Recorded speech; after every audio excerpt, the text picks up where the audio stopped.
Good morning, everyone, and thank you for attending our meeting today in person and online. I'd like to begin by announcing that we do have a quorum of advisory council members, and I would like to go around the room and have people introduce themselves, and let's start. Jim, can you start? Jim Harris, the division. Sorry, Jim Harris, the Division of Water Quality. Randy Elliott, Davis County Commissioner, and yes, I'm supporting a man bun today. It's one of those days I didn't feel like doing my hair. So probably the only elected official in Utah that has one, so we'll keep it up. Sounds like a challenge. It does. Come on, Casey. Leland Myers with the sewer folks. Joe Havas, the extractive industry. Don Leonard, I represent aquaculture. Marissa Weinberg, Forestry, Fire, and State Lands. Hi, good morning. I'm Jeff Richards with Migratory Bird Production Areas. Mark Reynolds, Tooele County. Casey Snyder, Utah House of Representatives. Ben? Hello, my name is Glenn Merrill with the National Weather Service. Jan Streifel, League of Women Voters. Todd Stoneley, Utah Division of Water Resources. Lynn DeFreitas, Friends of Great Salt Lake. Ryan Doherty, Cargill Salt. Miguel Ramirez, Cargill Salt. Thane Clark, Bowen Collins and Associates. Gary Webster, representing Congressman Chris Stewart. Gretchen Semerad with SWCA Environmental Consultants. Mondro Masson, Central Davis Sewer. Candace Hasenjager, Division of Water Resources. Laura Vernon, Division of Water Resources. Jack Ray, Utah Waterfowl Association. R. Jeffrey Hicks, Utah Airboat Association. Kathy Davis, Utah Public Lands Policy Coordinating Office. Jamie Barnes, Forestry, Fire, and State Lands. Ben Steyerman, Forestry, Fire, and State Lands. Bill Pope with HDR. David O'Leary, U.S. Geological Survey. Liesl Roberts, Forestry, Fire, and State Lands. Keith Hambrecht, Forestry, Fire, and State Lands. Morgan Faulkner, Forestry, Fire, and State Lands. Emma Whitaker, the Utah Attorney General's Office. Maddie Whittier, Attorney General's Office. Great, thank you, everyone. You received in advance of our meeting the agenda. I've received no requests for modifications or additions, so I'll entertain a motion to approve the agenda. So moved. Thank you, Joe. Thank you, Leland. Any debate or discussion? All in favor say aye. Aye. Nay. Aye. Any abstentions? It's unanimous. You also received meeting notes of the January 11, 2023 meeting, and we received no revisions or comments on those, so I'll entertain a motion to approve the January 11, 2023 meeting notes. Thank you. Second. Thank you. Any debate or discussion? All in favor say aye. Aye. Any opposed? Any opposed, nay. Any abstentions? That's unanimous. Okay, we're going to launch right into our agenda. We have some very important and informative topics today. Our first presentation will be on the 2023 Utah legislative session, and the report will be given by Casey Snyder, member of the House of Representatives, and as you know, he co-chairs the Great Salt Lake Caucus. We called last year the year of the Great Salt Lake at the legislature. This year was equal to it, and hopefully we'll have a few more. In addition to all of the legislation that Representative Snyder handled, we should also give him some credit for the high level of precipitation this year. Is that correct? I am not God. Oh, okay. All right. Well, thanks, Casey, for being here. We appreciate it. My pleasure. And I appreciate the opportunity. Kind of before we get into this, I want to, I still feel like I have jet lag from a plane that crashed probably from the legislative session. So if anything I say doesn't make sense, that's why. This was more a whirlwind than I remember in recent years, this being my fifth session. I will also say that I am here because I'm basically third string quarterback at this point. So we had greats in the legislature like Joel Ferry and Tim Hawks, and they both left. And so you're stuck with me on Great Salt Lake and water issues. So anyway, I miss those two greatly in the legislature, but I think we had a very, I would say, different legislative session than maybe we had last year. So, you know, Great Salt Lake, if you recall, prior legislative session really was at the forefront. We moved big policy rocks as it related to in-stream flows and how money was going to be redirected to the lake, really, really big policy issues. And now this next legislative session, I would say we're sort of picking around pieces that weren't picked up prior and generally appropriating money more so than in years past, with the exception of big blocks that we set aside for the water trust. But if we want to just kind of go down this list here, I can give you an overview. I'll also say that obviously there's 104 votes in the legislature. I'm giving the overview, but it really takes that entire team of both the House and Senate to move things forward. And luckily, we have a good caucus related to Great Salt Lakes, and that's co-chaired by Doug Owens, a Democrat from Salt Lake City, who I get to work with every day, who does a fabulous job as well. So I'm here just giving an update and hopefully not taking credit. If we want to go to the next slide, I'm not sure how to manage this. Okay, so these would probably be the big ones that I would talk about just on specific policy pieces here. We'll go through them in order. There's a few other bills in here, dogs and cats, that we'll talk about later that were indirect. But these are a few of the ones that passed, and we'll kind of get into the nuts and bolts of those, and then talk about some of the bills that failed and maybe why they failed and maybe the lessons that we could have going into next legislative session. So if we can go to the next slide. So I want to start here with HB 349 and kind of give you an overview. So in addition to just my during session responsibilities, I chair the Legislative Water Development Commission. And we had discussions, as you recall, some of you here this summer, about what water reuse really means for the Great Salt Lake and the detrimental impacts that it potentially could have. As we talk about water reuse, everyone maybe their first impression is that this is a panacea for all our water woes, right? We're just going to use what we flush out of the toilet twice. We're going to water our grass when we're done with it, and down the road we'll go. Unfortunately, what is looking to happen is we put additional pressure on our water supply by moving into a reuse type scenario.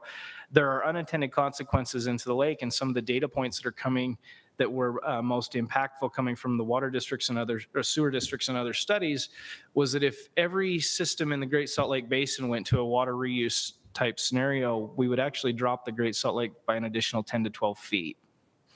So that's pretty impactful. And, you know, we're here around Farmington Bay. A lot of the flows from this wetland system come from sewer discharges, a lot of the flows in the Jordan, and et cetera, et cetera. So what this bill seeks to do is bridge a gap between water quality and their permitting of water reuse projects and water rights, which generally deals with depletion and the use of water. And so what this bill will do is require now that all those projects go through water rights, and that in the event that there is additional depletion, they'll have to coordinate that through conservation efforts with water rights. So basically maintaining a status quo of discharge as we move forward into the Great Salt Lake. Now that's not delving into either one of those disparate agencies' responsibilities. Water quality will still have their management priorities and objectives, and water rights will still have theirs, but they need to coordinate now moving forward.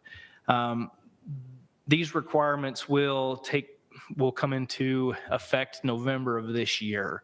So any project that is currently contemplated or invested or applied for will be allowed to move forward under the existing structure, but everything moving forward from November 1 going forward will fall under these categories. So next slide, if we want to. So this HB 491 is the Great Salt Lake Commissioner, and this this bill, the joke, I guess, is that Tim put this slide together for me. I'm not a Lord of the Rings fan. I'm not nerdy enough. But the notion is that the Great Salt Lake Commissioner is now the agency to rule them all, the one ring of Sauron or whatever it is. I don't know. You all know what I'm talking about. So the notion behind this bill is basically we have agencies with broad management prerogatives that deal with everything from the management of the bed of the Great Salt Lake to water quality of the Great Salt Lake, et cetera, moving across spectrums. And just as we saw with some of the issues tied to not coordinating with water quality and water rights, this agency and this commissioner, I should say, is now going to be the one that oversees all of them. They will take all of the different management plans that the agencies have and come up with a strategic overarching plan which will allow this commission office to speak with one voice for Great Salt Lake. So, this Great Salt Lake, much like a sweater, if you pull on one string, things sort of come unraveled. This allows us to make sure that if we're pulling or tugging or moving, it's very intentional and it's looking at the Great Salt Lake as at a holistic level. And this bill, the nice thing about this is it's got autonomy. So it is not necessarily subject to DNR or DEQ or any of their lower down divisions. It sits at its own level and has independent funding as well. So hopefully that will come up with good decisions. The other piece that's embedded into that is that Great Salt Lake Advisory Council will be advising that commissioner in that office. So the work here that all of you do will be very important as decisions are made through that commissioner office. So I really look forward to seeing that get stood up. Hopefully those plans and that position will be put together and moving forward by year's end. If we want to go to the next slide. So HB 513 this was one of my bills, deals with really what happens to the lake as we come down to the lower levels. And I often in talking about this bill said that we really tried to navigate a big piece of legislation on top of a knife's edge. This bill was hard. There were hard discussions throughout the session with a variety of stakeholders, but hopefully we ended up in a place that basically indicates what the state will receive in terms of return as new minerals come on board. This is specifically looking at lithium, but not exclusive to that, and also gives us a sense on what's going to have to happen as if we hit these critical thresholds to the lake, ecological triggers, salinity triggers. What does a force majeure look like? How do we ensure that mineral companies are able to, if they have to take a pause, come back online? I mean, this was a very tough negotiation. Joe, you were critical to all of these discussions. But I think this is sort of the worst case scenario, at least half this bill's worst case scenario provisions for the lake and what we have to do to maintain it going forward. So this will be a good bill moving forward. I think it sort of sets the groundwork and the ground rules for everybody if Great Salt Lake continues to decline. If we can go to the next slide, please. So there's a couple of bills that failed, and early in the session we had Water Week, as you recall, and all of us dressed in blue at the legislature took a pretty little picture, and then a couple bills died and we were promptly criticized for doing nothing and killing Great Salt Lake bills during Water Week. Politics as they are, I think it's important to note that not every bill deserves a chance to live, and sometimes bills just take a little bit longer to ferment. This being one of them, it came out really late in the session. You can see by the high bill number, HB 538, that's means it came out really the last week when bills could be heard. And it was really looking at what we would do in a shoulder season. Can we push back the use of water, maybe start later in the spring and cut off earlier in the fall, and have that resulting water go to Great Salt Lake? What wasn't really clear is what that impacts would be on regular people. What wasn't really clear is how much water would actually be saved if the juice was worth the squeeze. And so as it moved, it ran into trouble in the House and then ultimately died in the Senate. But I think that this conversation will This bill sets up a good conversation for next year, sort of as the initial building block for that discussion. Go to the next slide. The other one that failed is a bill by Senator Bluen. This died during Water Week, going back to that conversation I had. I believe that this bill, it wasn't really talked about broadly. Great Salt Lake Caucus didn't really even have a sense on it, that it was appearing. And I think that goes to show why it's so important for partnerships and sort of cross-interest parties to negotiate legislation moving forward. So it did die, but I will tell you that there was almost no discussion among all of us that engaged with Great Salt Lake. I kind of feel like that numbers are still somewhat arbitrary. I think if you look at what I encapsulated in 513, we talk more about salinity, which I think is a better way to manage Great Salt Lake moving forward. But again, this bill died mostly because I don't think everybody was engaged at a partnership level. So if we can go to the next slide. There's a couple other bills here that I would say have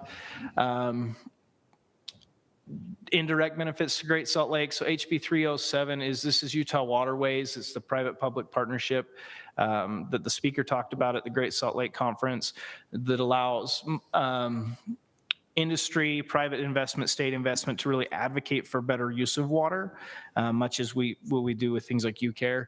HB 450 deals with xeriscaping and requiring, or at least not allowing HOAs to prohibit the use of more water wise types plants and landscaping. SB 118, which is obviously turf buyback, which we've talked about. There's a few others, HB 277, or SB 277 that Senator Sandel also ran, which deals with ag water optimization and changes to that program. I would also say are indirect bills that are going to put significant investments into better water use, ag water optimization, those types of things, which ultimately will result in more water at the end of the ditch, which Great Salt Lake is. So let's keep going. I think we're pretty close. This kind of touches into that. Again, some of these bills that were referenced earlier, talking about 277, which had the ag water money, secondary metering money, which was add-on from what we did last legislative session. The commissioner has one-time and ongoing money, and then that private-public partnership with Representative Musselman ran with Utah Waterways. And obviously, Spoonies, this is all you need to know, the greatest duck on Great Salt Lake.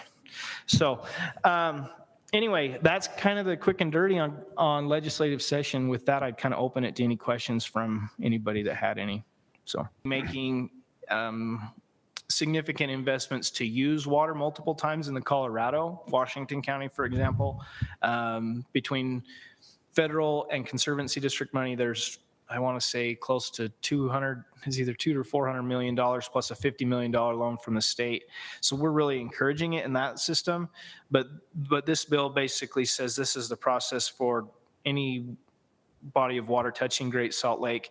There are carve-outs for federal water, because if you look at Central Utah Project water, there are prohibitions from banning reuse on those types of waters, and so they're allowed to be carved out as well. Okay, I'm familiar with the efforts in southern Utah, but striking congruity between the definition of southern Utah and northern Utah isn't necessarily based on sort of watershed boundaries. So that I brought that up in a water quality board meeting, that we really should be looking at watershed boundaries, because it's not what sort of comes to mind in terms of northern and southern Utah in that definition. Yeah. No, I think that's wise, and I think that's what we tried to capture in the definition of that, for sure. Thank you, Joe. Other questions? Go ahead, Jeff. Okay, so what was magic about November 23rd of this year? Are the reuse projects coming in kind of under the wire? Is that why that was pushed out that far? A couple of things. So yes, there are some that still need to apply with state engineer or DEQ, but that also gives us a full summer to look at. And really the end of November is the last interim dates for the legislature. And so that would allow us to have this conversation up in an interim meeting this legislative session if we needed to make additional changes. So that's why. Other questions? Yeah, Mr. Chair, real quick, I wear two hats. I'm on Weaver Basin as well. And yes, I'd love to have all the water come to the Great Salt Lake, which when I was a kid was slapping up against here, and hopefully those days will come again. But the concern is from the water districts is that now we're going to be competing against the state for water rights. So we have to go out and buy water to take care of the municipalities. The state's going to go out and buy water for the Great Salt Lake. And then, we're driving prices and who's going to get what. And so they're kind of that balancing act of the water districts are a little bit scared of that now we're competing against the state for taxpayer money, driving prices. Yeah, obviously that ability to do that already exists in statute. We did that last legislative session. I would say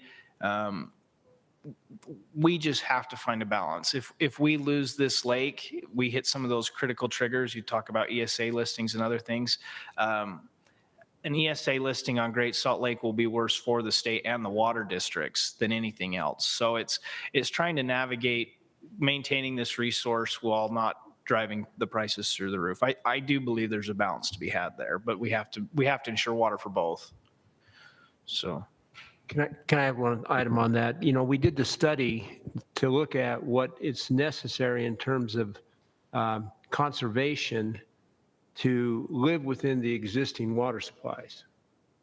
And if conservation is taken to those levels, then it won't drive up the price because the existing water supplies, which are already on hand and in the essentially pocket, if you will, of these water districts and the municipalities will be able to supply that need.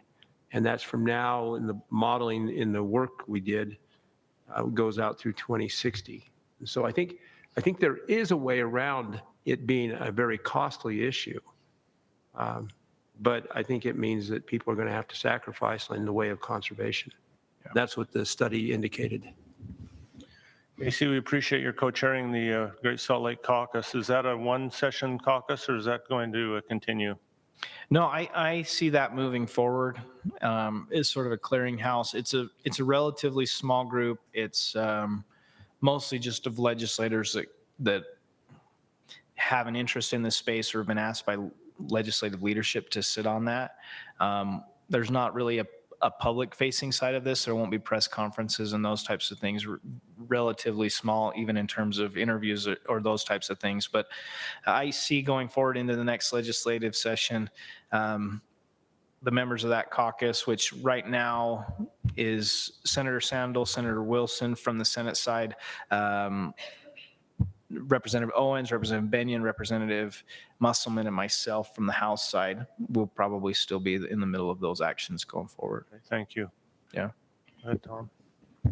Representative Snyder, with all the bills and the funding, we're spending a lot of money on conservation, saving water.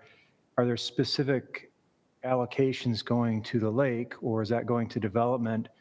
We have goals of spending money, and we want to save water and save the lake, but are there specific metrics built into that, or is that left pretty open? How much is going to conservation versus new development? And I don't know that I have a percentage answer for you for that, but I would say the bulk of the money that we allocated this year, of the $500 million or so that went into water this legislative session, nearly all of that I would say is for conservation. So that's ag water, that's those types of things. As it relates to Great Salt Lake, I would say there's the indirect benefits, there's the prioritization of those types of projects within the watershed, there's the other sort of trickle down effects. I think many of us are still looking to the trust to see how that will operate and how that will engage within the water space. I would also say that as we come up with better plans, we'll have a sense on how we can spend additional water in our money for Great Salt Lake. I'll also say one of the things that's not listed on here is an appropriation that we worked out this legislative session that with water rights to look at, it's a $5 million one-time, $500,000 ongoing ask to look at really bolstering our measurement infrastructure in the Bear River and other watershed or other rivers in the Great Salt Lake watershed. And so that's meant to really give us real-time data and telemetry type data as we move water. And having that sort of infrastructure in place is really going to help us as we get to a point where we start shepherding water, knowing exactly how to color it and move it downstream will be critical. So we're trying to stand that up as well. Thank you, Casey. Any questions from attendees? Go ahead, Lynn, and then Lord Jeffrey. Could you just give kind of the 4 key points of SB 277 and how that is an opportunity of conserve water? Yeah, so just the quick and dirty of that, 4 key points. Obviously, the bulk of that is related to funding. It's releasing additional dollars and applying additional money for ag water optimization. It does establish a more robust system for tracking that water. So before it was sort of an ad hoc volunteer committee that looked at ranking criteria for ag projects and sort of picking them as they came. This makes for a more systematic approach. There are new board members coming online, and it's everyone from water quality, water resources, and then there's sort of the DNR director and 3 positions. I know I'm missing 1 or 2 seats on that, but it's a much more structured approach. And then water rights is much more involved, and water resources, frankly, is much more involved in tracking the water that is saved and making sure that it is documented and monitored through time. Those would be the big key parts of that. That does also have some provisions related to the Washington County stuff as well, but for our purposes, those are the big points. So, pass it back to Jeffrey.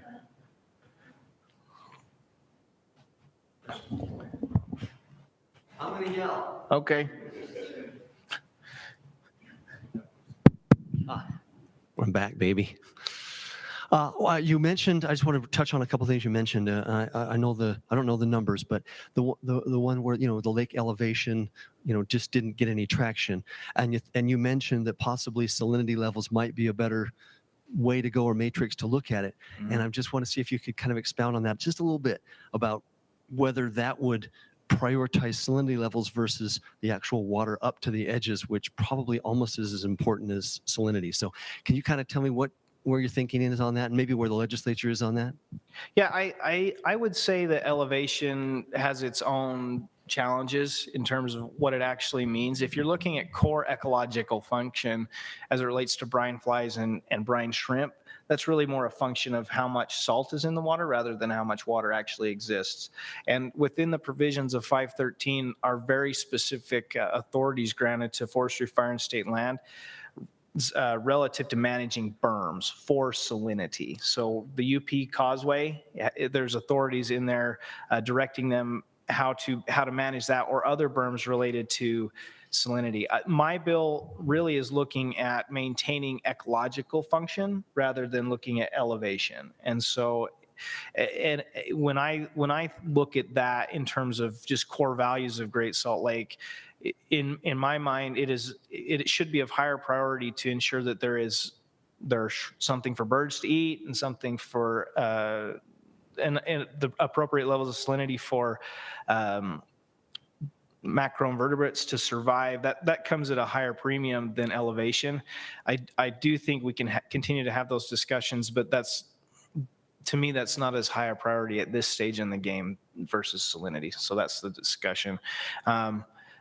That's not to say that we won't have a discussion about elevation and targets, but the salinity seems more nuanced. So, and a better approach. Thank you. Other questions from attendees? Yes, go ahead, Steve. Yeah, Casey, on that subject of 513, there was some concern expressed by some that there could be a proliferation of diking of the lake. And we know we've seen these kinds of conversations in the past, even with things like Lake Wasatch being created. So how does that play with your bill, or are there enough guardrails on it so that that's not going to happen? Well, I mean, if we're being honest, I probably don't share the same concern relative to diking as some. In my mind, preserving what we can and making very deliberate decisions as to saving Great Salt Lake and the core functions of Great Salt Lake in a very in these very low water scenarios is the most critical thing. And if that includes levers that need to be pulled relative to diking, I think we should take advantage of that. I don't think we should sacrifice the entire lake because we're afraid to build causeways. We have a 100+ year history of building dikes around Great Salt Lake, including this marsh habitat here with Farmington Bay and nearly every impounded wetland on the lake. I do think Forestry, Fire, and State Lands will be deliberate if those decisions need to be made, but again, my priority is maintaining at least the core ecological functions, and then hoping to find additional ways to get water down to the lake itself. So. Thank you. Do we have any questions from someone who's joined us electronically? If so, state your name and who you represent. Don't want to wake you up from your naps. Sweet. I guess not. Any other questions before we wrap this up? Casey, I'll close with asking you what you see as the most significant investment or the most significant policy change that's facing us in the future.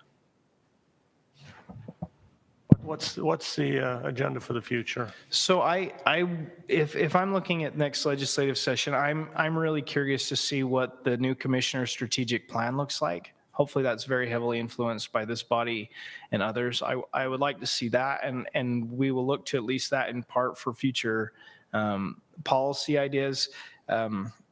I do believe that we need to make additional investments in how we measure, manage, and monitor water going into the lake. We're spending a lot of money and going to continue to spend even more on water for the lake. And I think we need to ensure that the public has confidence that those dollars that we're spending for water to get here are actually investing in the water, and it's actually arriving here. So those shepherding type policy issues, I think, are going to be critical going forward in the next session.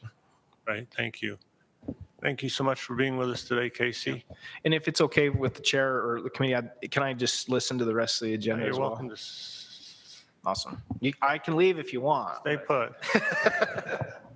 I was just going to give you an excuse to leave in case you had to, but we're happy to have stuff of interest. Yeah, thrilled to have you stay and appreciate all you've done and all that you will do. Okay, our next presentation is water supply update for year 2023. Glenn Merrill of the National Weather Service will be here to make that presentation. If you haven't met him before, you certainly have seen him on television the last 4 or 5 weeks on the news programs. So, Glenn, tell us what we need to know here. Thank you very much. I see more people smiling than I have the last couple of years, indicative of, it's been a great snow year. So we're really going to break it down here, looking at the water year for 2023. And, eventually get to the point where we can look at where do we stand % normal for our water supply for those creeks and rivers that supply volume to the Great Salt Lake.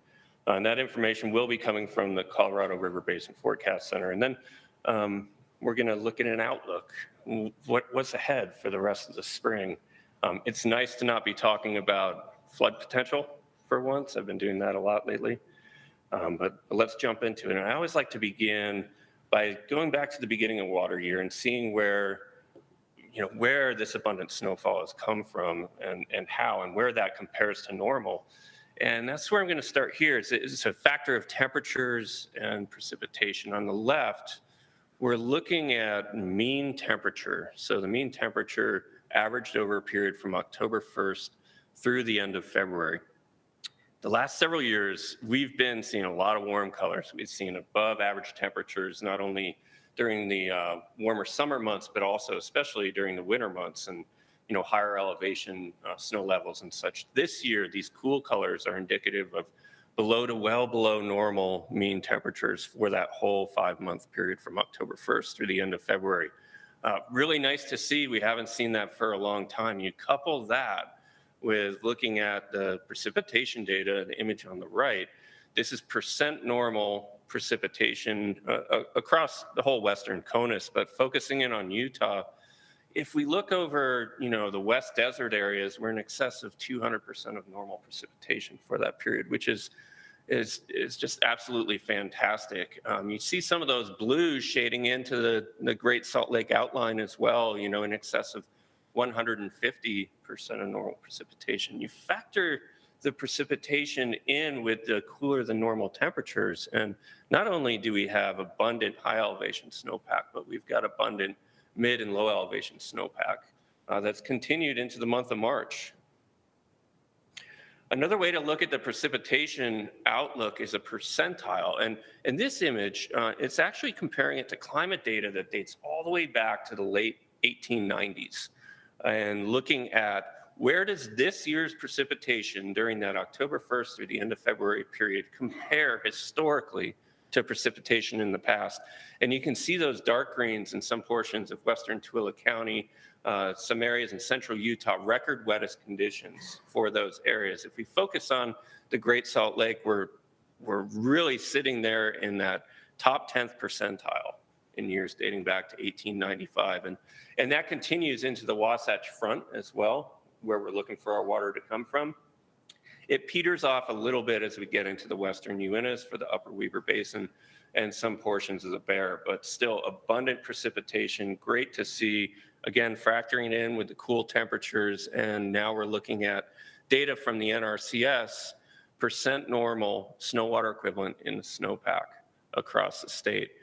And generally speaking, from north to south, and then from east to west, we're seeing those larger percentiles, along the I-15 corridor, all the way down to southern Utah, where the Bear is actually one of the lower basins at 147%. We'll look at that in more detail in a moment.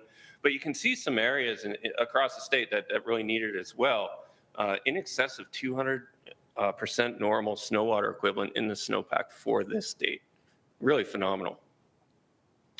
Now, if we zoom in and start looking at more of the minor basins across northern Utah, breaking kind of those larger basin areas down, some things that really stand out to me is if you focus on the areas of the dark blue shading along the Wasatch Front, here Wasatch Front for the Ogden River Basin and Lost Creek, the areas along the Wasatch Front have really picked up, more aggressive precipitation during these storm events that have been coming as atmospheric rivers, which we'll talk about here in a little bit later. But generally speaking, as we get over the Wasatch Crest and then out into the Uintas and into the Bear River Range and such, we're seeing those percentiles decrease a bit. There's a little bit of shadowing of that precipitation and accumulation. But bottom line, when we're talking some of the lowest values sitting in the mid 130% value range, just a phenomenal winter all the way around across the state, including for the major basins of the Great Salt Lake, which we're going to start looking at here. We're going to begin with the Bear watershed. Again, 147% of normal snow water equivalent currently. And eventually we're going to look at a SNOTEL graph for the current data for the average of all the SNOTEL sites in the Bear River drainage watershed. But first, I wanted to describe this image for those of you who aren't used to looking at SNOTEL graphs. Again, this is from the NRCS, who run the SNOTEL stations across the state. What we're looking at vertically is the accumulated snow water equivalent in the snowpack. That's what matters, not how deep the snow, but how much water's in the snow. Horizontally is a timeline beginning at the beginning of the water year, carrying through the accumulation and then runoff of the snow water equivalent in the snowpack. So it's a time series of accumulation. The green line in the center is the median accumulation over time for a snow water equivalent. And you can see it peak and then fall off during the snowmelt runoff season. The red line is the minimum on record for the data.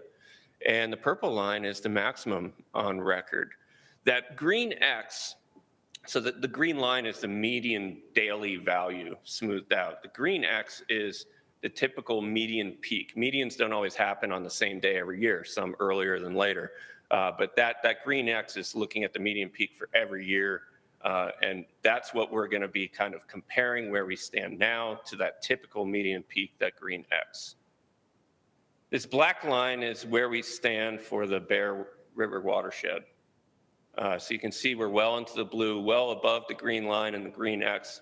We're currently 145% normal snow water equivalent across the basin, already 18% above a typical median peak, and we have about 30 days to go of typical accumulation to come.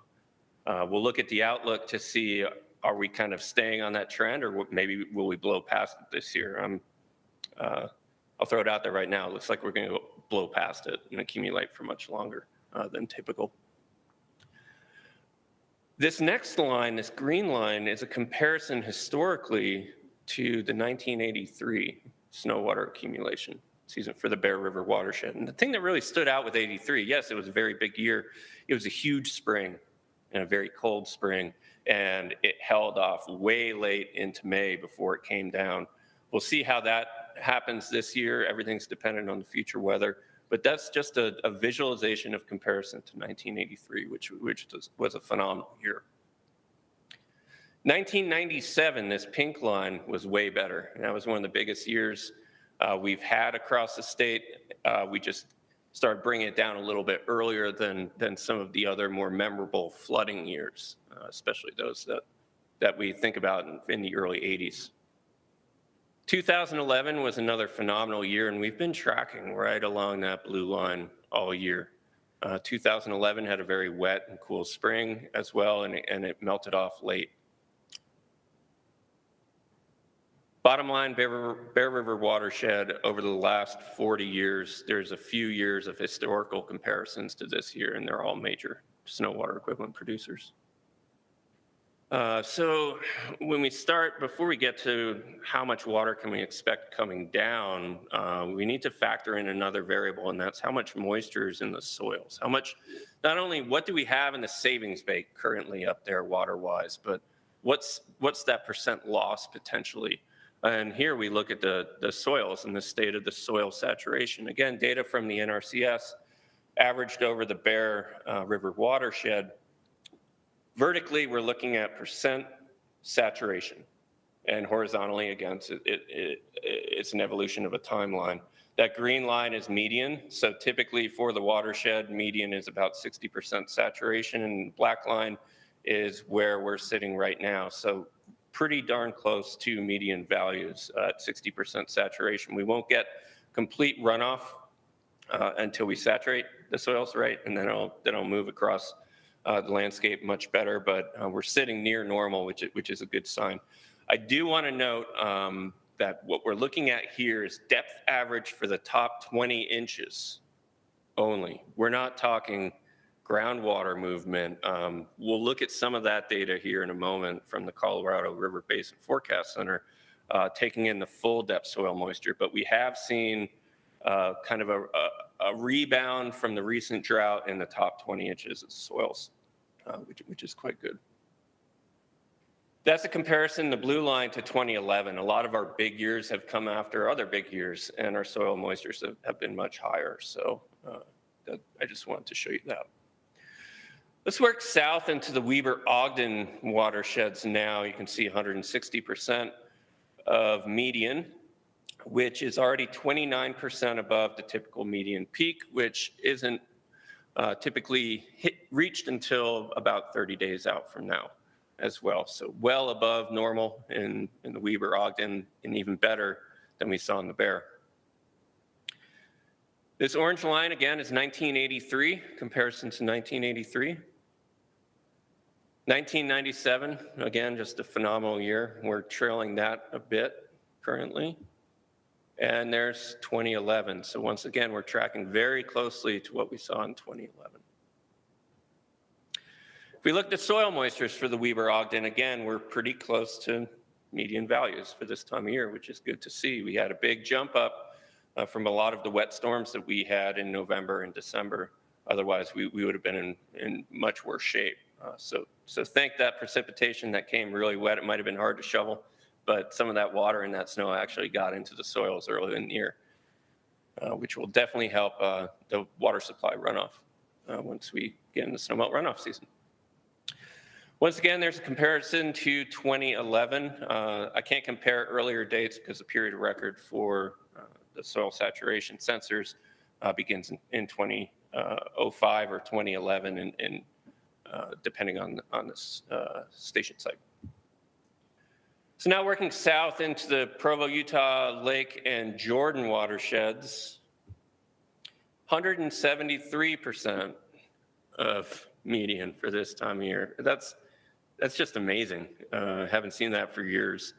41% above our typical median peak, and we still have 30 plus days to go of accumulation. So quite phenomenal. Hence, a lot of the flood preparations going on around the state and talks about snowmelt runoff flooding. If we compare that to 1983, again, we're blowing 1983 out of the water. Looking at 1997, we're pretty close to 1997. We're sitting in the 98th percentile. This is the 1 year in the period of record that really is doing better than we are this year. And there's 2011, which was great for this basin as well, but we're even ahead of that again. If you look at soil saturation, we've been steadily climbing with a lot of these wet precipitation, even wet snow events that's been getting into the top 20 inches of soil. We've been increasing a little bit faster than the typical climb median-wise. And that's good news that we made that big jump early in the winter there as well in that basin. Comparison to 2011, though, still slightly behind 2011, so we will see a bit more loss to the soils than we did in that last big historical year. So we talked about the top 20 inches of soil saturation. Now we're going to talk full depth, and this is again is from the Colorado Basin River Forecast Center. For their water supply forecast, they model the full depth soil moisture across the region, not just near surface, all the way down to base flow conditions of the creeks, including the groundwater movement, etc.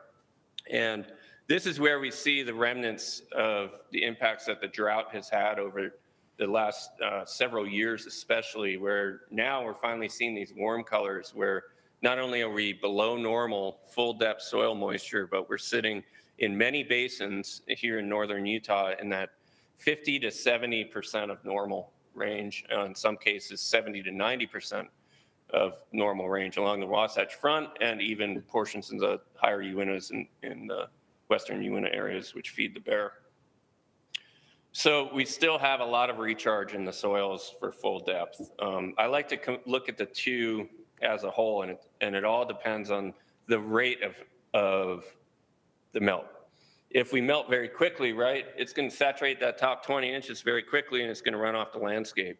If we slowly melt, that moisture is going to have more time to creep into deeper soils, and we might actually lose more. So hopefully we'll have kind of a stair-step melt this year, which is the most efficient, where we warm up and then pull some off and then lock it up by cooling it down and just keep that through the spring, kind of similar to what we did in 2011. So the image on the left is what we just talked about. The image on the right is the percent loss from fall of 2021 to fall of 2022. And if you remember back to October, that was really the last dry period we've had for a long time, the first 3 weeks of October. 20 degrees above average temperatures, high and dry, that really kind of hurt us for the full depth soil moisture. And we've seen a net loss of anywhere between 10 and in some cases 25% of normal soil moisture values in northern Utah. So now we're kind of combining how much water do we have up there anticipated, modeled out, and instrumented out, and looking at the soil moistures and what can we anticipate coming down, unregulated flow forecast, percent normal for an April through July volume. And this data again is from the Colorado Basin River Forecast Center. It's the official March 1 forecast. They begin their forecast in January and continue through April, and then we watch it all accumulate April through July. So these are median forecasts by similar groups that we just looked at, and we'll focus on those that we're most concerned with for the Great Salt Lake. The Bear, looking at 115% of normal runoff. So again, there's some of that loss to our soils through the system. That's the anticipated.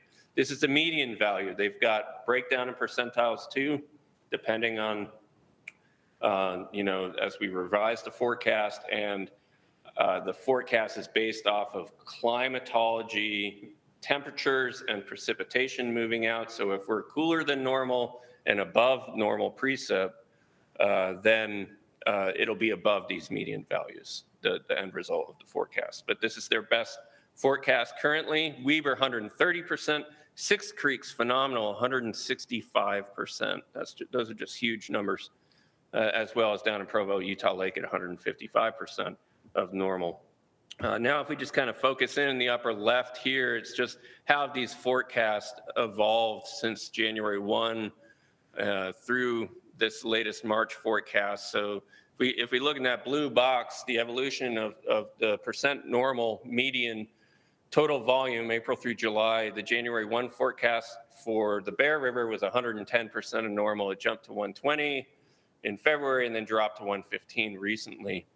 But if we look over in the Weber and Six Creeks, the evolution of those forecasts have actually been climbing over time. And that's what I was talking about. If we see above average precipitation and below normal temperatures, those forecasts will start creeping up into those higher 70 percentile forecast ranges, et cetera, above the median forecast we just looked at.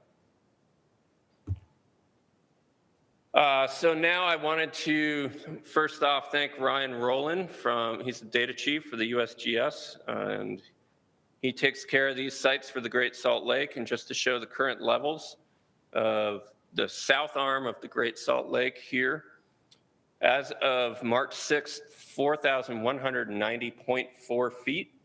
Has had a little rise over the last couple weeks, but really, looking at that all-time low in November, we've seen 1.9 feet of water rise in the south arm of the Great Salt Lake.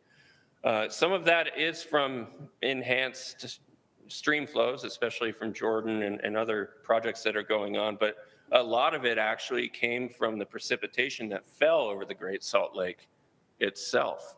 Much of that was just what fell over the lake, and it brought that lake level up that much, which is great to see, because if you look back over the past couple years, we haven't really seen much of a climb that early in the year. We haven't even begun the snowmelt runoff yet, depending on how much is diverted or stored.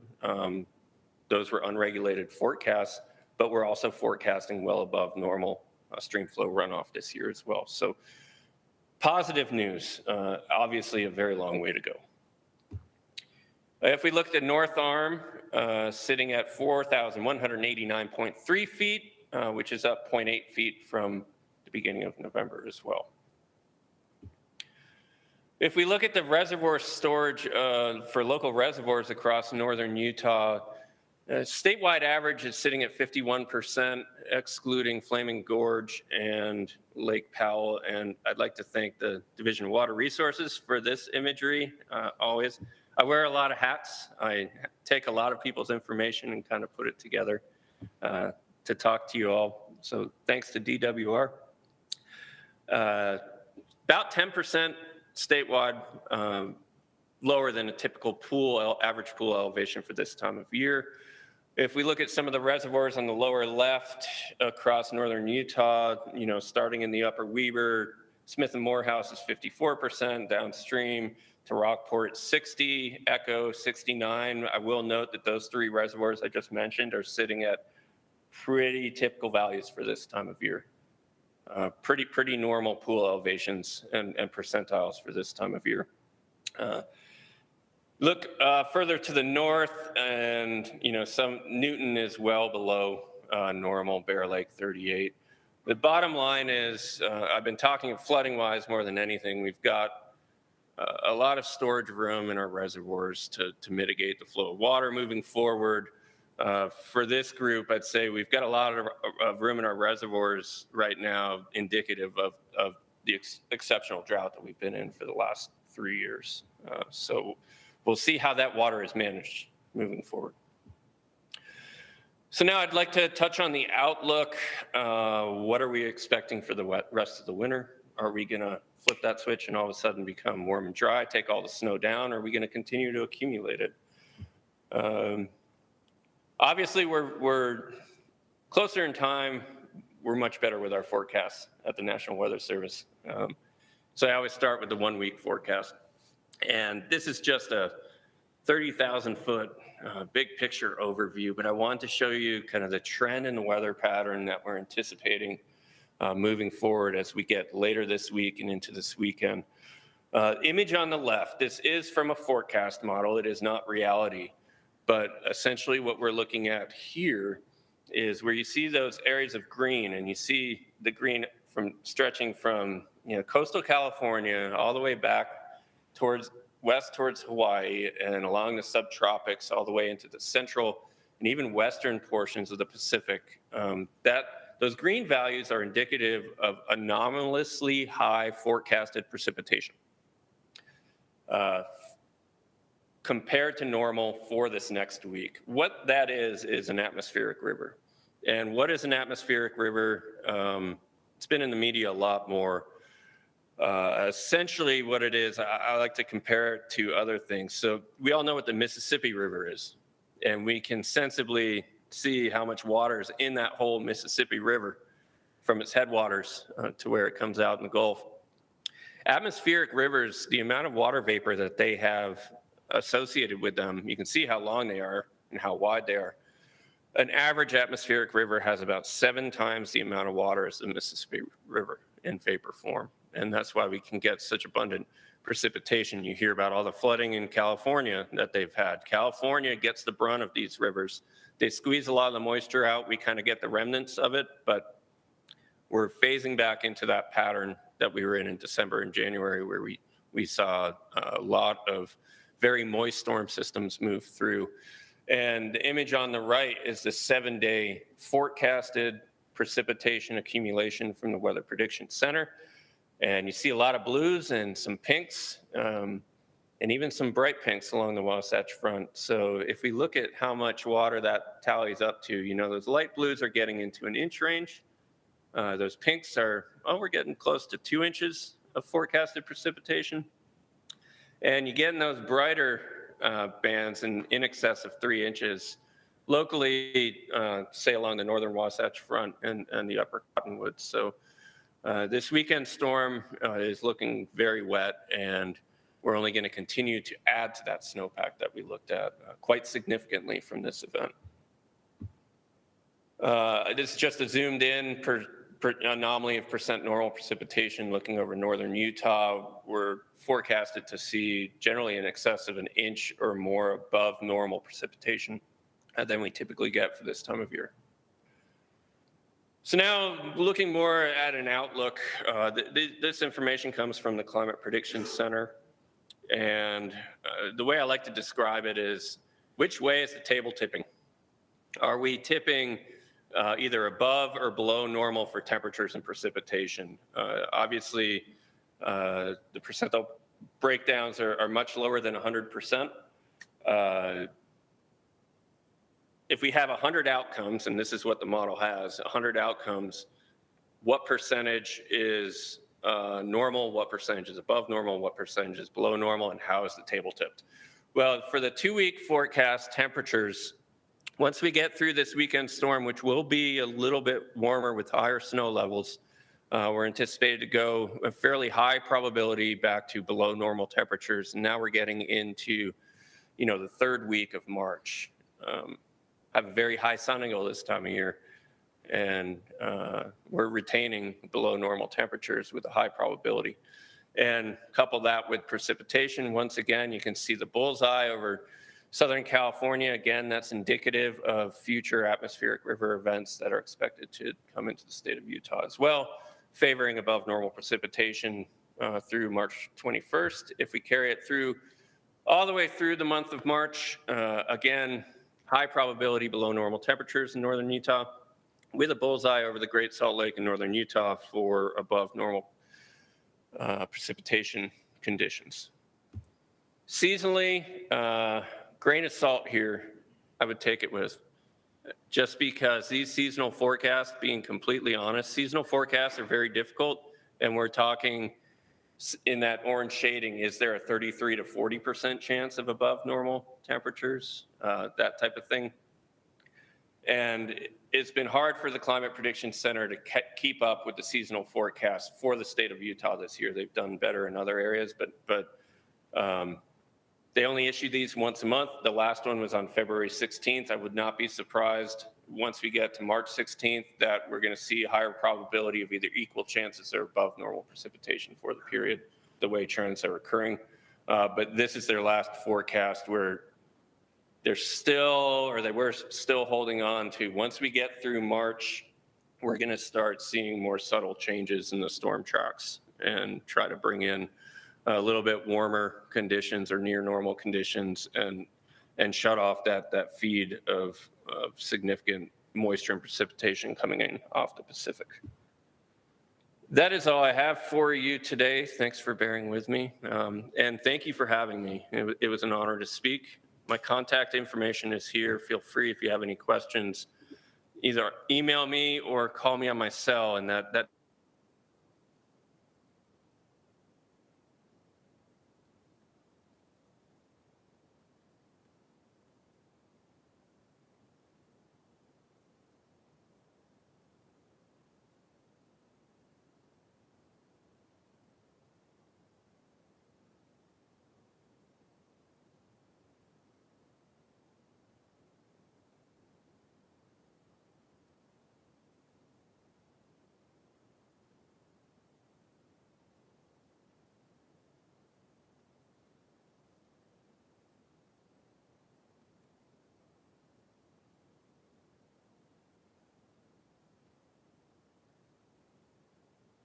have to go next year, or is this potential cycle days or cycle we can look at it?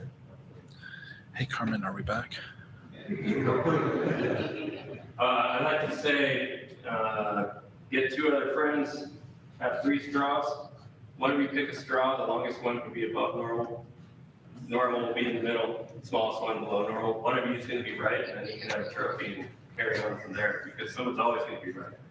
I wish we had confidence in something like that, but I don't feel confident in saying one way or another right now. Yeah.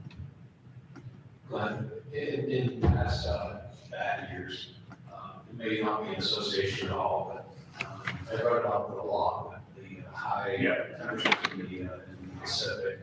That seems to maybe block storm systems. Any comments on the temperatures in the Pacific and how that may be supported? I've read some information about that, and a big thing, especially during drought periods, is the persistent high pressure along the west coast that does block storm track or storm right up and over it into Canada and then downstream of us to the east. The persistence of that high pressure just aids the warming of the sea too. So it's a feedback loop in a lot of ways. This year, I wouldn't say it depends. It's more of a weather phenomenon, I think, right now, and not necessarily climatic as much. Where if you set that stage early in the year and you set the persistence of the pattern, it's just going to feedback loop on itself more often than not. If you look at a year like this year, we have not had a period of high pressure for more than 2 days, and we haven't seen the same conditions. If you do break down the pattern and you have anomalous, say, high sea surface temperatures, over Gulf of Alaska and down the Pacific Northwest, that allows for more vapor to get into the storm system as well. So I can see it going both ways, and I'm looking forward to seeing more data on it in the future. Yeah. Thank you for your question. Thanks again. The next item on our agenda is an annual agenda item, State Board of Commission paying for Spark Bridges. We have Maryland Whitaker, Assistant Military Officer.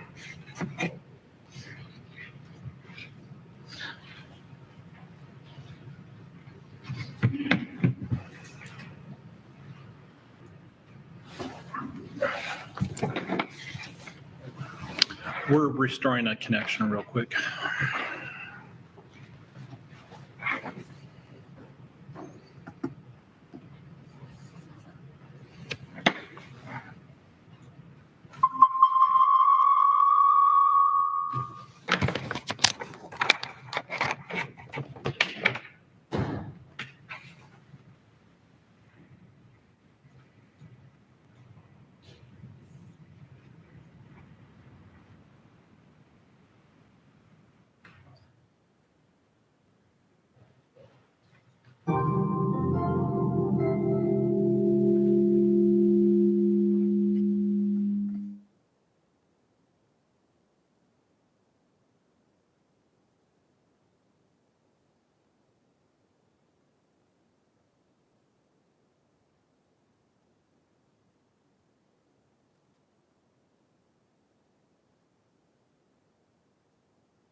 John said, my name is Emma Whitaker. I'm an Assistant Attorney General and Counsel for the Division of Forestry, Fire, and State Lands. My presentation won't be nearly as interesting as Glenn's, but I'll try to make it as quick and painless as possible. So next slide, please. So I'll cover 3 topics today. I know you're all familiar with these. The first is the Open and Public Meetings Act. Second is conflicts of interest in the Public Employee Ethics Act, and then the Government Records Access and Management Act. Next slide.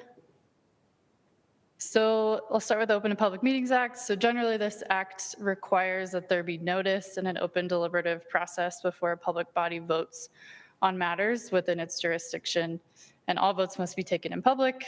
The act governs any meeting convened by a public body that satisfies certain requirements. So this slide shows 2 important definitions from the act. The act applies to all public bodies, which is defined in statute, and this advisory council certainly falls within that definition. A meeting is defined as a meeting in which a quorum of the body convenes to discuss or act upon a subject over which the body has jurisdiction. This can include electronic meetings, workshops, executive sessions, site visits, traveling tours, but does not include chants or social gatherings. Next slide. So there are 3 key points within the Open and Public Meetings Act. The first is notice. Notice must be given at least 24 hours in advance of a meeting, posted at the public body's office, on the public notice website, and in a newspaper of general circulation. The meeting agenda, date, time, and location must also be posted, and the agenda needs to provide reasonable specificity of the topics that will be considered at the meeting. Topics raised by the public and are not listed on the agenda may be discussed, but no final action may be taken by the council. Further, written minutes and video recordings must be kept of all open meetings. The second point is in reference to electronic meetings. As we all know by now, electronic meetings can be conducted if proper public notice is given and each member has an opportunity to participate. The public body must first adopt a policy governing electronic meetings before holding electronic meetings, and the body must also provide means to attend in person unless the chair determines not to because of a health or safety risk. And then the third main point deals with closed meetings and when and how a public body can conduct those. Meetings can be closed under super limited circumstances, and those are listed on the screen, so I won't read them. And then further, the public body must have a quorum present to vote whether it's appropriate to have a closed meeting, and the meeting minutes must reflect those votes, the members present and absent, and the reason for closing the meeting. And then the council must also keep a complete recording of the entirety of each closed meeting. I will also note there's the legislative session that ended Friday resulted in some changes to the Act's public notice requirements, and those are presented in SB 43, which is currently being prepared for enrolling, but has not yet been signed by the governor. So as of now, the requirements in current law that I discussed are what govern this council. But that being said, I'm happy to prepare a summary of those changes to provide to the council prior to the effective date of that bill, if that's helpful. Next slide. So the Public Officers and Employees Ethics Act sets forth standards for officers and employees of the state and governs all board and council members. And the act primarily addresses conflicts of interest. So there's three main points here. So the best way to handle any actual or perceived conflict is just to make those conflicts known to the council. So an actual conflict is going to be where a council member is the owner of a substantial interest in any business entity or is affiliated with organizations having an interest in the outcome of council actions. So I just encourage council members to publicly disclose the position held, precise nature, and the value of the members' interests to the council. So in addition to just stating that conflict on the record, a written statement describing the interest must be filed with the agency head and the Attorney General's office. So the act prohibits certain actions which are listed on the screen. I won't read through them, but generally any action or furtherance of a personal or financial interest via your position as a council member is prohibited under the act. Next slide. So there can be actual conflicts of interest which require a member to abstain from voting on a matter, and there can be perceived conflicts as well, which don't necessarily require abstention. Disclosure of an actual conflict is a requirement, but disclosure of any perceived conflict to the council is the best practice. So an actual conflict of interest is defined here on the screen, but for example, it can include relationships or interests with persons, business enterprises, nonprofit, professional, charitable, religious, social, educational, etc. Organizations with which you are connected as a member, employee, officer, owner, director, etc., or in which you have a continual financial interest or you are indebted financially. So there's not any sort of specific mandate statutorily on how conflicts should be resolved internally within the council. However, there are penalties for violating the Ethics Act, including removal of office, punishment via third-degree felony misdemeanor, depending on the value of the compensation or the value of the conflict. Next slide. So the Government Records Act and Management Act, affectionately referred to as GRAMA, essentially requires government agencies to 1, retain government records, and 2, provide copies of those records to the public upon written request. So a record means pretty much any sort of document, letter, paper, communication that's owned, prepared, received, or retained by a governmental entity or a political subdivision. A record does not mean a personal note, a draft, or material prepared for one's personal use or a personal calendar. And just a few words to the wise. Basically, GRAMA comes down to don't write or record anything in an email or communication concerning council business that would make you feel uncomfortable if it were to be printed in a newspaper. Basically, just presume all recordable communications will find their way to the media or to your opponents. And also, public records can include communications via text or email about public business, regardless of whether you're using a public or private device. So it's the substance of the communication that triggers GRAMA, not necessarily the ownership of the device. And in the event that any council members receive a GRAMA request from the public, just submit it to council staff immediately because GRAMA imposes a short deadline on responding. Next slide. And that is all I have for you today. Feel free to contact me at any time if you have questions about any of these ideas or statutes and any issues come up during your tenure as council members. Yeah, no problem. In our meeting, always have a time for public comments. I'd ask them, but I'd allocate the time to the like. Let's start with that. In our meetings, we always have a time for public comment. Let's Thank you. start with Lynn, if you'd make your comment, and we'll go to. Thank you very much. Am I on? Free. Let's see. The Stegner Symposium is coming up a week from tomorrow and Friday, and the focus will be on Great Salt Lake. You can attend via online or in person. So hopefully, those of you who are actually on the program will be there, but those who are interested can register as well. I'm wondering if for a future meeting, the council might consider having perhaps someone from the Utah Farm Bureau come and talk about that relationship of opportunities that have come from legislation, but also looking out the kitchen window at Great Salt Lake and just kind of sharing that perspective. And then possibly by the time of the next meeting in May, perhaps the Great Salt Lake Commissioner would have been appointed, and the council might meet with that appointee at a meeting.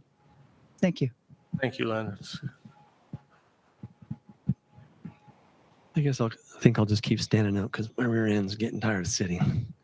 Away. I wanted to address something that's been spinning in my head since my commissioner, because I live in Davis County, spoke about the concerns that water districts might have about having to bid against the state for water. They've never really had to do that. The lake has never been allowed to have a champion for water until recently. Thank you, Mr. Casey Snyder. To bid against that, I would hope that this advisory council in the future, if they get a chance, that we will hope that they'll kind of side on the side of the lake on this. We know what happens when the water districts don't have to bid against a big entity like the state. Every farmer the farmers from Provo to Brigham have already been paid not to farm, they've been paid not to send their water to the lake, and there's never been an entity to buy that water or to bid against these water districts. I think this is a great opportunity for our advisory council to watch for this and say, hey, we now have either the water trust or private entities to say, yeah, I think now it's time competition against the water for the water districts. If they have to pay a little bit more, so be it. We've had free reign. The state has never been a champion for the lake, despite having a constitutionally mandated public trust obligation to protect the lake. Now's the time. I hope that this council will side with the lake when these things come, when the opportunity arises. Thank you. Thank you. Marissa? Where's it go? Just a few announcements from our shop. The Advisory Council this fiscal year funded a migratory shorebird survey with Sageland Collaborative. Their final survey will be taking place on April 24th, and it's open to the public. So if you're interested and willing to go out and volunteer with Sageland Collaborative to count some shorebirds on the shores of Great Salt Lake, it would be greatly appreciated. I'm happy to forward the information to the listserv later on if you're interested and answer any questions. Additionally, our Great Salt Lake technical team will be releasing the request for grant applications for those grants in the coming weeks. We will also be sending that out to the Advisory Council listserv. So any questions on that, I'm happy to answer. Additionally, since our last meeting, Governor Cox issued an executive order to raise the Union Pacific Railroad Causeway berm that divides Gilbert and Gunnison Bays to 1492. This was per recommendation from the Great Salt Lake Salinity Advisory Committee, and the committee is now working on a berm management protocol, so look for that in the coming weeks and months. And that's all. Thank you. Thank you, Marissa. Okay, we appreciate everyone being here. Our next meeting is May 10. I will note that we're still looking for recommendations for projects that could be funded by our appropriation related to Great Salt Lake. If you have any such suggestions, would you contact Marissa or myself? Also, before we close, Lynn provided a couple of good recommendations for future meeting topics. Anyone else want to add to that? Just topics? Don, I have Tom and Joe. Go ahead, Tom. two things. I've become aware of BYU updating an economic analysis for Great Salt Lake, the output from Great Salt Lake. And it may be interesting to have them present their analysis. And as ours is getting sort of old, being 11 years old, I think, might be something we want to integrate or update. but at least get their summary. And then one more thing associated with House Bill 349. Would it be, and I don't see anybody from the state engineer's office, would it be possible to get an update maybe at the July and September meetings of projects that are in queue for reuse in the basin? I see our November 8th meeting ahead of the deadline. It would just be good on multiple fronts, from the trust, from the council, to understand what's in queue and the volumes at play here. Thanks, Joe. And thank you. Mine was maybe a sidecar to Lynn's. I know there's the ag efficiency work group that's been an amalgam of not just the ag, but the DNR and others. There's lots of ideas in the hopper there. So there's, as we know, most of the water that's consumed is through agriculture. And so they're both the ones holding the water, and we want to keep them whole. But I've seen some ideas that would keep them whole and creates water for the lake that could be really exciting. Thanks. Others? Yes, Steve? Yeah, Don, regarding 49, it's also appropriation went to water rights, groundwater.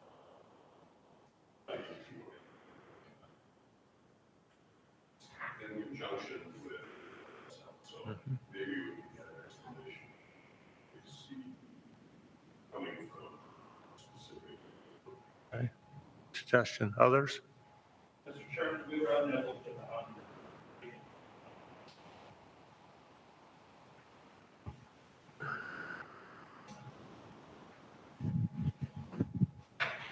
Sorry about that. The question, since the opportunity to bring water rights here was raised, maybe we could have them speak to the appropriation that they got for groundwater studies and measurements in conjunction with FFSL. All right, thanks. Have another hand? Okay.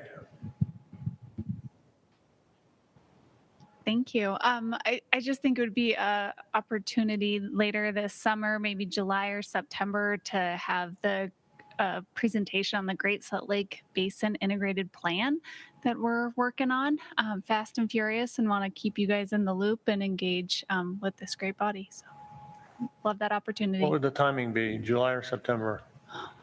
What do you think? We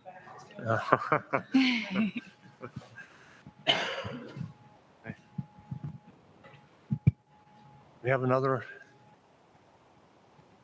Okay, thank you very much. And again, thank you for being here. Thank you, AC and Glenn and Emma for your presentations. They're very helpful and informative. We appreciate what you do on behalf of the lake. I'd entertain a motion to adjourn our meeting. I'll second. Thank you, Randy. Thank you, Tom. Any debate or discussion? All in favor, say aye. Aye. Any opposed, nay? Any abstentions? Right. Thank you to our technical people for managing a challenging process.